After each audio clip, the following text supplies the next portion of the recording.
মূলত এইটোৱে যে আমাৰ এইখন যিখন বিজেপি চৰকাৰ আছে এইখন চৰকাৰে প্ৰথমতে মূল্য বৃদ্ধি হ্ৰাস কৰিবলৈ আমি যিখিনি দেখা পাইছোঁ ব্যৰ্থ হৈছে আৰু আমাৰ যোগান মন্ত্ৰী ডাঙৰীয়া যি আছিলে ৰঞ্জিত কুমাৰ দাস ডাঙৰীয়া এই ক্ষেত্ৰত আমি দেখিবলৈ পোৱা মতে কোনো ধৰণৰ পদক্ষেপ লোৱা আমি দেখা পোৱা নাই আৰু সেয়েহে আজি আমি সদৌ অসম ছাত্ৰ সন্থা কেন্দ্ৰীয় কমিটিৰ আহ্বানত গোৰেশ্বৰ আঞ্চলিক ছাত্ৰ সন্থাই আজিৰ দিনটোত সমগ্ৰ অঞ্চলত আঞ্চলিক পৰ্যায়ত মূল্য বৃদ্ধি হ্ৰাসৰ বিৰুদ্ধে আমি যোগান মন্ত্ৰী ৰঞ্জিত কুমাৰ দাসদেৱৰ প্ৰতিমূৰ্তি দাহ কাৰ্যসূচী ৰূপায়ণ কৰিছোঁ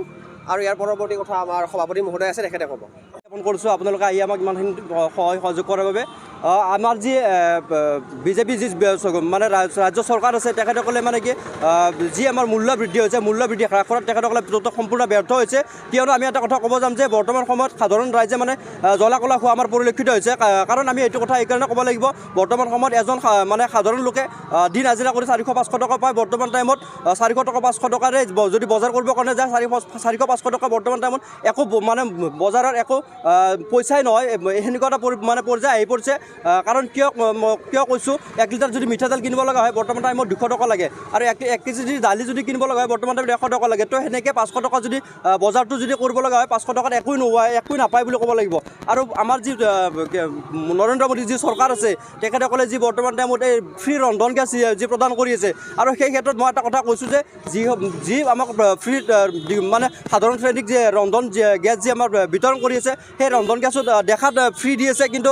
যিটো মানে ৰন্ধন গেছৰ দাম বৰ্তমান হ্ৰাস কৰিব পৰা নাই এটা চিলিণ্ডাৰ যদি 1200 টকাত কিনিব লগা হয় এঘৰ মানুহে হাজিৰা কৰি 300-400 টকা পায় তো তেনে ক্ষেত্ৰত যথেষ্টখিনি মানে অসুবিধাৰ সন্মুখীন হ'ব লগা হৈছে সেই ক্ষেত্ৰত আমি সদৌ অসম ছাত্ৰ সন্থাৰ আহ্বান মৰ্মে আমি গোৰেশ্বৰ আঞ্চলিক ছাত্ৰ সন্থাই আজি ৰঞ্জিত দাসৰ আমি যি মূল্য বৃদ্ধি হ্ৰাস কৰিব নোৱাৰাৰ পৰিপ্ৰেক্ষিতত আমি আজি প্ৰতিমূৰ্তি দাহ কৰিছোঁ ইয়াৰ পৰা আমি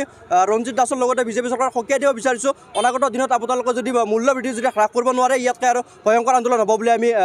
ইয়াৰ পৰাই ধিক্কাৰ জনাইছোঁ।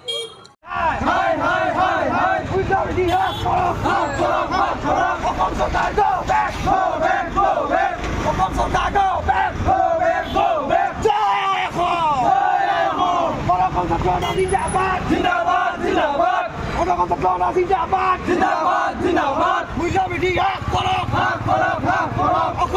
go back!